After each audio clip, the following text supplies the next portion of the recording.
everyone, George Rambleman here. Hope everybody's doing well on this Independence Day weekend. Beautiful day here in North Georgia in the great United States of America. Dry and warm, not too humid. Can't beat it. So I'm glad to be out on the Heritage Classic today. It's been a while since I've been out, and I'll get into that in a minute, because the topic of this vlog is going to be a little story about my last road trip and George Rambling Man's 5 tips or 5 suggestions to you before you take your motorcycle out on a lonely country road, because there's always the possibility that you will find yourself stranded on some lonely country road, which is what happened to me. And I'll give you the background. About a month ago, Stoney and I decided to make a little day trip and meet in Lake Lure, North Carolina, and have lunch. It's not exactly halfway between our two homes, and my home in Cumming, Georgia, and his in Archdale, North Carolina, but it's, you know, it's a nice place to meet. So I got up very early on a Friday morning, first Friday in June, and weather was really nice, and took off up to Lake Lure. And you know, I take the back country roads for the most part to get up there. A little over 3 hours for me to get there, a couple hours for him to get to his home. So we met, had a nice lunch in Lake Lure. Always enjoy seeing Stoney.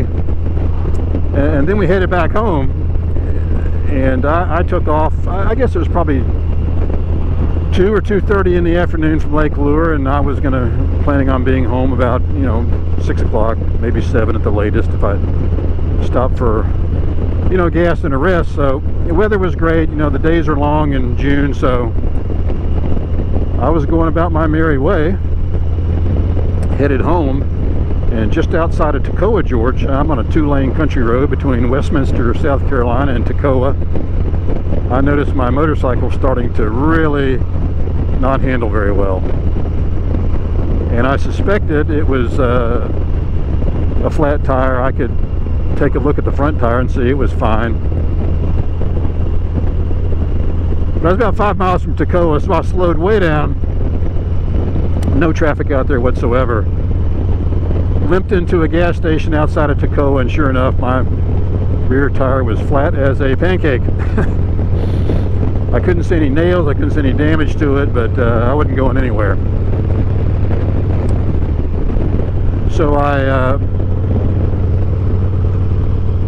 pulled the bike up to, you know, I gassed it up, then I pulled the bike up to the air pump, and it would not hold any air whatsoever. No matter how long I pumped air into the tire, it just would not hold any pressure whatsoever. So I have AAA, and I have the motorcycle service on my AAA, so I got my phone out, placed the call, and they said, hey, we'll send a tow truck out there, pick up your bike and take it to the nearest Harley dealer, which was about 45 miles away in Buford, Georgia. And the tow truck company sent me a text and said, look, we're really, really busy. Our tow truck is actually down in Atlanta, and it's probably going to be 10 o'clock at night before we get to your location. And you know, it's like 6:30 now, and I'm I'm not going to sit on the side of this road here in this gas station for 4 hours. So I called them up, and, you know, was pleading my case, and the owner of the company said, look, my son's the one actually driving the truck. He's down in Atlanta, but look, I ride motorcycles too. I feel your pain, and I've got a trailer. I got to go to my shop and hook it up to my truck, but I'll come get you. But he said, you know, it's too late, you know, if by the time I get to you and get this motorcycle down to Fraser's, they're going to be closed, and they have a lock gate. So what do you want to do with your bike tonight? And I said, what do you think I should do with it? And he said, well, if you don't mind, I'll just keep it in my shop and in my locked trailer, and I'll take it to Fraser's in the morning. I said, okay, great, that's what we'll do. So he said, I'll be there in about an hour and a half. So now I got to figure out what I'm going to do you know, to get home, and my wife wasn't answering her cell phone. She was out in her garden working and just didn't have it with her, and I called and called and called, and so finally I said, look, I got to make some plans here. So I called a friend, a good friend of mine in Atlanta. He was actually leaving his office, and gave him my location, and he said, sure, I'll come get you. My GPS says I'm about an hour and a half away, though. And I thanked him profusely for doing this for me, and he actually arrived about the same time. The tow truck got there. It wasn't really a tow truck, it was a guy's pickup with his trailer. We got the bike loaded, he took off. My friend gave me a ride home, and all's well that ends well. But I've been thinking the last month, we all love to ride motorcycles. I ride by myself pretty much most of the time, and I love to go out on these lonely country roads. I mean, that's what motorcycling is all about for me.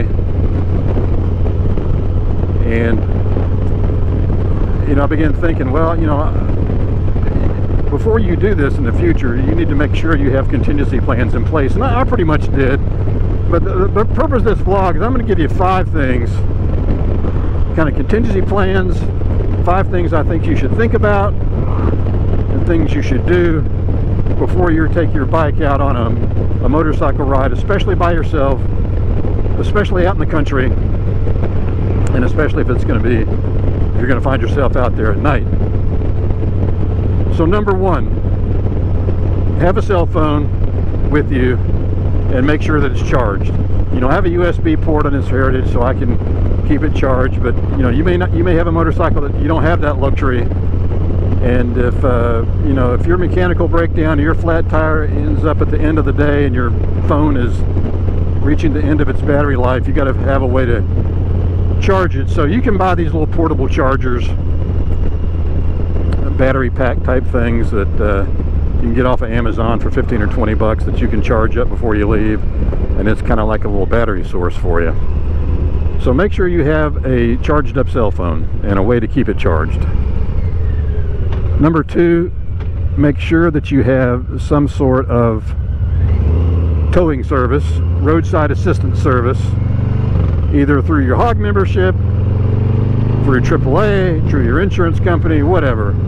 And have that phone number handy with you, so if you found yourself broken down on the side of the road or at a gas station someplace, you know who to call, and it's you've got some sort of you know,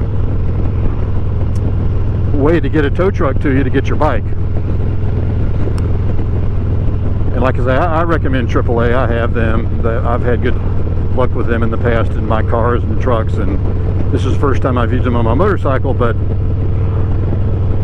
you know, I used them and it worked. So make sure you have some sort of towing service. Number 3,